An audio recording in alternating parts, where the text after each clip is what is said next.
it now appears that Lachlan Murdoch is the sole heir and master, really, of this enormous media empire going forward.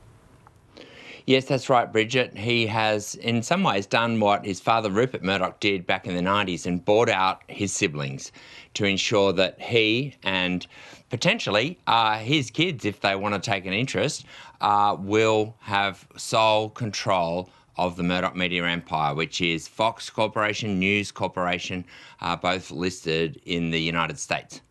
And this will mean that this empire continues to have a very conservative leaning.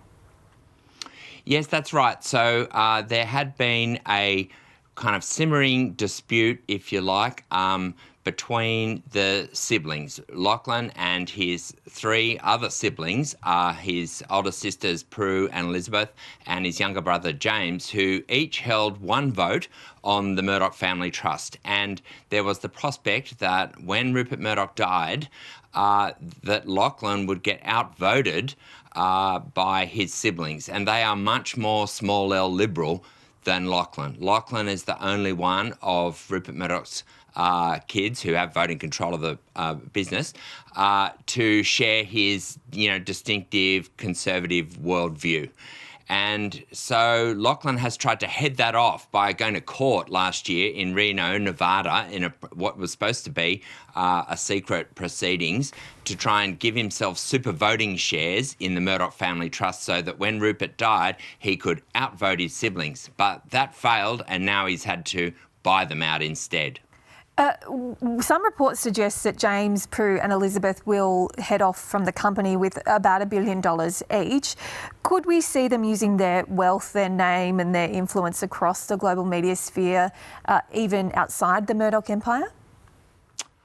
Well, you certainly will. But, I remember reading one quote in a US financial newsletter saying, $1 billion isn't what it used to be. So I think that in some ways, what Lachlan Murdoch has bought control of is a legacy media empire.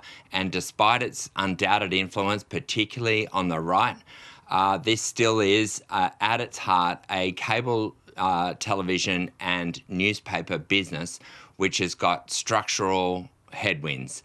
And Lachlan has done, actually, if you're a shareholder in Fox Corp, where he's been the CEO now for 6 years, Lachlan's done a good job of adding value despite the, structural problems facing cable TV. But at the end of the day, you can't do that forever. And the siblings would be justified in taking the money now from a business that they fundamentally disagree with in terms of its editorial line, take the money now and go off and do something else with it. Paddy, what do you think the implications will be for Australian media? Well, I think it's an interesting question, Bridget, because the Australian media empire of News Corporation is not one of its stellar growth divisions, put it that way. The newspapers here, they've sold Foxtel. The newspapers here are borderline profitable or losing money, and they haven't solved the problem of how to really turn them into digital growth businesses. So what I think you will see is Lachlan Murdoch returning to a proposal that was floated a couple of years ago to see Fox Corporation and News Corporation re-merge. They were split in the wake of the phone hacking scandal more than a decade ago.